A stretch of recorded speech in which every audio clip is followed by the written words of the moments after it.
Yesterday, I told you there were 24 hours left. Well, the clock has just officially run out. As of this morning, it's not a proposal, it's not a debate, it's not under consideration by the relevant stakeholders, no. Now, it's the law of the land. My land, your land, our land.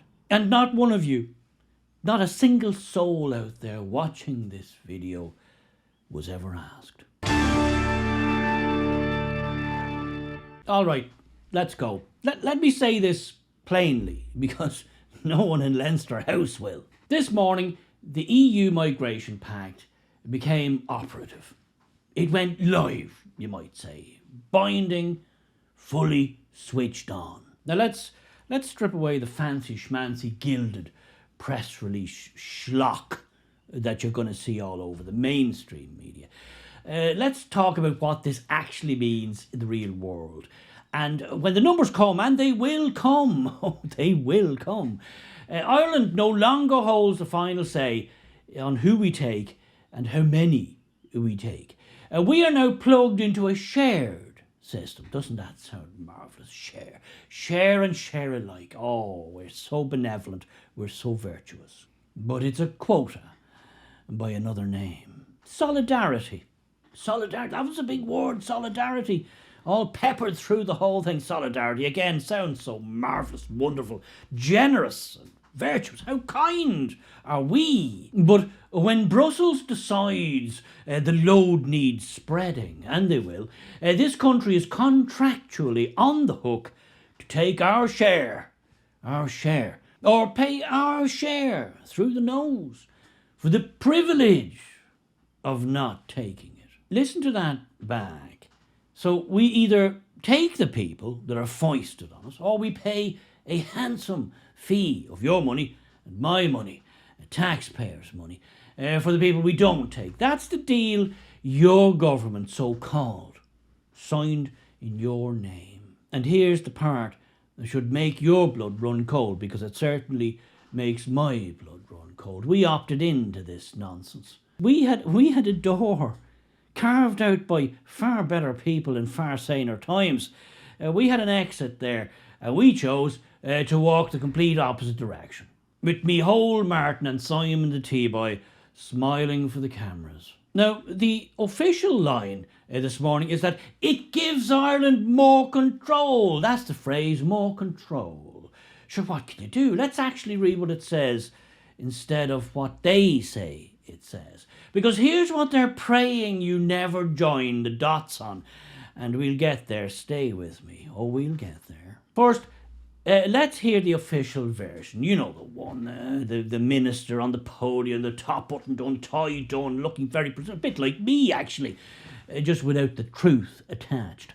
The face on him like he's explaining how Wi-Fi works to his granny. And now look, he'll say, this is about solidarity. This is about Ireland playing its part on the European stage. There's no question, none whatsoever, of a loss of sovereignty. We retain full flexibility within the framework of our shared obligations under the mechanism. Yes, full flexibility within the framework of our shared obligations.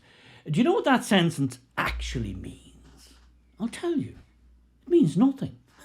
It's 40 pounds of fog in a 20-pound bag. It's a man telling you the cage door's open as he turns the key, locking you in. So let's take their three big lies apart, one by one. Lie number one, it's solidarity. Solidarity. Solidarity is a word you use when you've decided to do something utterly daft, and you need it to sound holy. There is nothing solidary about a small island with a housing list the length of your arm, volunteering to take on obligations it cannot meet for people it cannot house. That's not solidarity. That's the man with no roof offering to mind the neighbour's classic French furniture. Lie number two, or ivrido, as we used to say in the vernacular. It's a shared responsibility. Oh, shared with who? Was it shared with you? Was there a ballot paper? Was there a referendum? Was there a single line on a manifesto in the last election that said, vote for me, and I will sign away the final say in our borders to a committee in Brussels? There was not. There was not. It was shared between the political class and themselves. It's an exclusive club, and you and I, we're not in it. We were the last to know, and that is by design. Lie number 3, and this is the big one. This is a doozy. Ireland keeps its sovereignty. Listen to that again, slowly. Who answers to the Irish people in that arrangement? Because I'll tell you who doesn't. Brussels. Brussels doesn't answer to you. Brussels doesn't answer to me. What, the plebs? The great unwashed? Are you quite mad? You can't vote them out.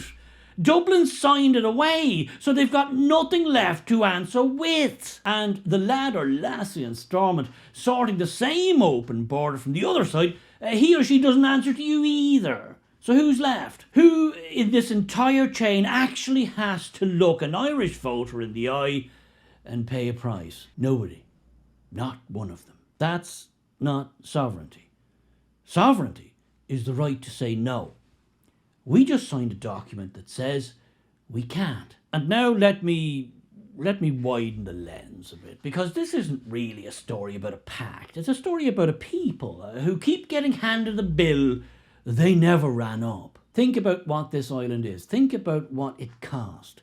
There are men and women in the ground of this country who gave everything they had. Everything. For one idea. Not a flag, not an anthem. One idea, that the people who live on this land should be the ones who decide what happens on it. That we would never again be governed by a group of people that we did not elect and we cannot remove. That was the whole point. That was what the dream was for over 700 years, through many generations.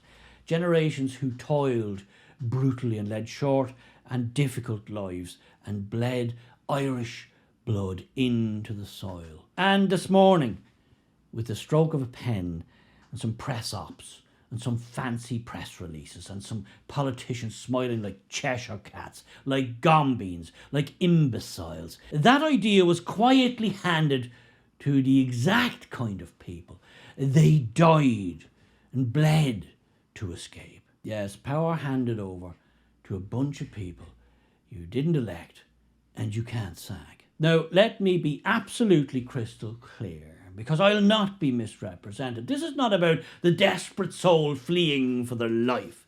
I have no quarrel or problem with genuine people fleeing war and famine, though we have to have numbers on this. This has to be carefully thought out. This has to be a strategy. This has to be measured. There has to be context. Numbers matter. In a small island with a small population, numbers matter. My quarrel is with men and women in fancy schmancy suits that you and I couldn't afford, who use the frightened as a cover for a system they know the country cannot carry. The cruelty isn't in saying we have limits. The cruelty is in pretending we do not, because everything in life is finite. Actions have consequences. Here in Ireland, our housing lists are off the charts. Our hospitals are overflowing. Waiting lists are crazy. We have a criminality problem. We don't have the places in prison to put the criminals. Our whole system is buckling under the strain of what they are forcing on us against our will. And where does the outrage lie with these politicos? The outrage lies in us, we the people, we the plebs, we the great unwashed, having the temerity to notice that everything's going wrong. Yes, bad plans have bad outcomes. It has ever been thus. This is where this whole thing actually lands, and where the rubber meets the road. Not in a conference hall or a meeting committee hall in Brussels.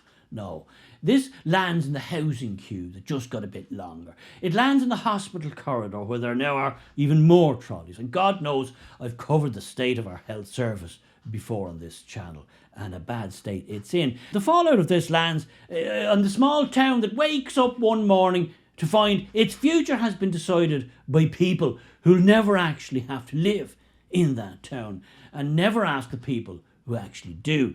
That's the real cost. Not abstract, not European.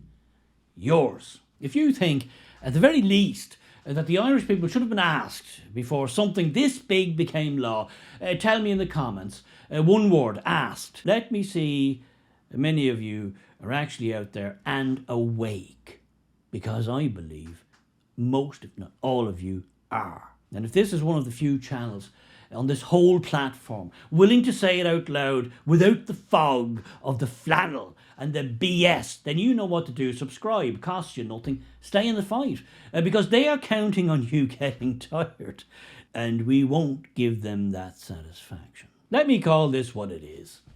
It's a disgrace. It's a national disgrace, not a policy, not a controversial measure, and not a divisive issue requiring nuanced debate. No, it is what it is, a disgrace. And here's the indictment. And I want this on the record. Dublin signed it. The crowd who are meant to be our guys, who stood in front of tricolours and talked about a republic, they put the pen to it. They did it, willingly, knowingly, and with premeditation. Brussels wrote it, and they wrote it knowing a small country would be too polite and too cuckolded to say no. Stormont presides over the same open border in the north, and shrugs. Every last one of them shares one beautiful quality. Not one of them answers to you. They are a political class that has discovered the dream scenario. And they get all the power and none of the responsibility. They make the decision and you have to live with it. They take the applause in Brussels and you get the bill at home. And if you complain, they've a word ready for you. You know the word. Well, here's mine for them. Disgraceful. They think this is all settled. They think that because there was no absolute outpouring, hordes on O'Connell Street or in Abbey Street or in Cork or in Galway or Waterford. And no, they think that this is the Irish people assenting. This is us nodding along. They think our silence was an agreement. It wasn't. It was that nobody told you in plain words what was happening. Well, I'll tell you. And here's the one thing. The one thing, the only thing they cannot legislate away. Oh, they can sign what they like in Brussels. They can fog up every press conference from here till Christmas. But they cannot make a people stop watching. They cannot make us look away. They cannot make us not notice what they're doing. So don't share this with anybody, everybody you think it will make a difference to. Every Irish man and woman you know, every one of the diaspora, share it far and wide. Make them feel watched. Let them know we are watching. Let them know we know what they're up to. Make it impossible for them to pretend nobody noticed, because a country and a people and a proud people that are paying attention is the one thing a coward in a suit is genuinely afraid of. Nobody voted for this, so let's make damn sure nobody forgets it.